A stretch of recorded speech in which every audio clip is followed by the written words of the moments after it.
Hi, this is Mary from QuickWin Bookkeeping. We've all heard the phrase, what's the bottom line? This refers to the very last number on your profit and loss statement, which indicates whether a business is making money, losing money, or just breaking even.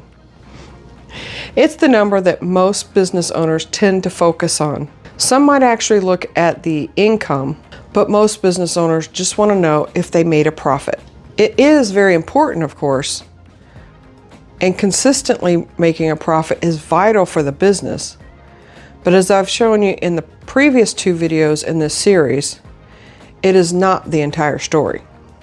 So I'm going to quote Michael Dell from Dell, who said, "We're always focused on our P&L, but cash flow was not a regular discussed topic.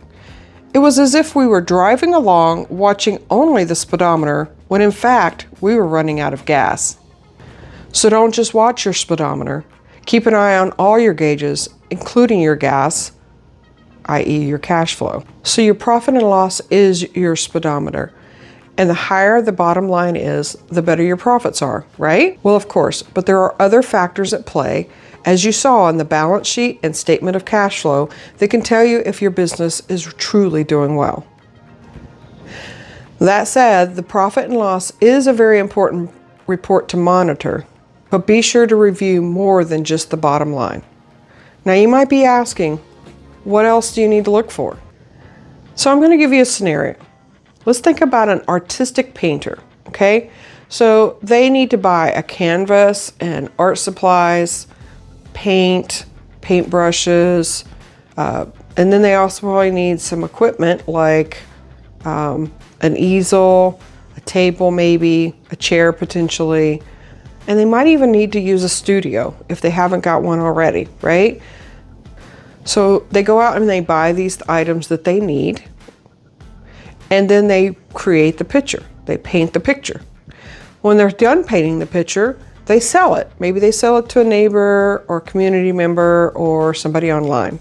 So depending on the type of business, one would consider the sale, of course, income, and the supplies, the specific supplies like the paint or the canvas, those are going to be considered cost of goods sold because they are absolutely required in order to create the painting and then sell it, right?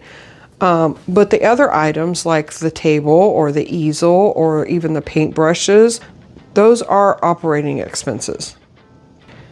So you have your income, and then you subtract out your cost of goods sold, and you get your gross profits. And then to get to that bottom line, you're going to subtract your expenses from that gross income, and that gives you your net profit. Now to figure out the profit margin, you take that net income amount and you divide it by the income, and that gives you your net profit margin.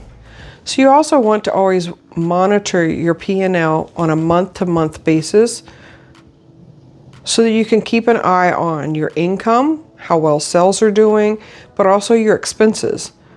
When you get more and more familiar with the report and the numbers that you're typically seeing, you're going to notice when there's a shift or something is different.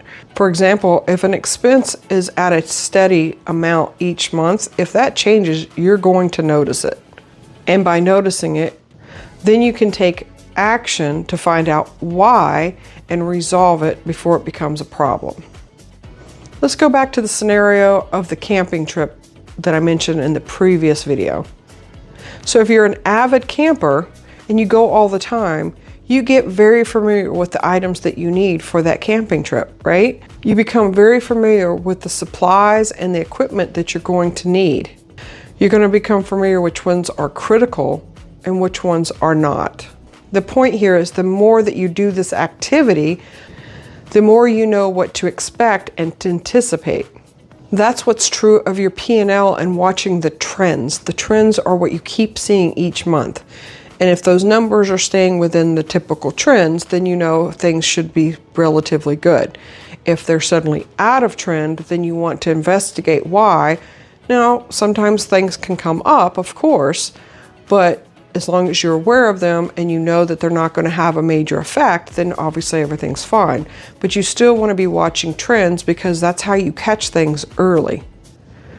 By monitoring trends, you can also catch things when it comes to your income side, because if your income is starting to dip and each month it's going lower and lower and lower, then maybe there's something that you're needing to do to fix that.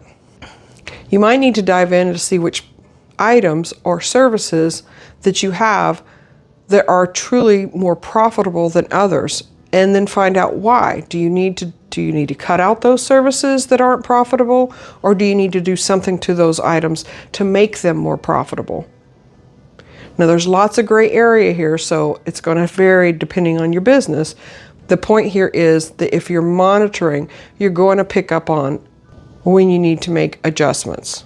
Examples may be, maybe you need to reach out to a vendor or a few vendors and see if you can renegotiate your pricing. Maybe you need to make some adjustments there. Maybe you need to look at other vendors. If things are getting tight, maybe it's time to look at whether or not those expenses are a necessity or not. The whole point here is that anytime you're monitoring, you're going to see when you need to make adjustments in the business. If things are not going in the direction that you're wanting them to, obviously profits constantly going up, then there's something that you need to take a look at and you need to investigate to figure that out. So now that you have a better understanding of what types of things to look for, hopefully the next time you look at your profit and loss, you're going to look at it with a different perspective. And if you're not getting a report that shows you month to month, side by side, you want to. Not all bookkeepers, accountants, or CPAs include a side by side, month to month, so that you can see them. So make sure that they do.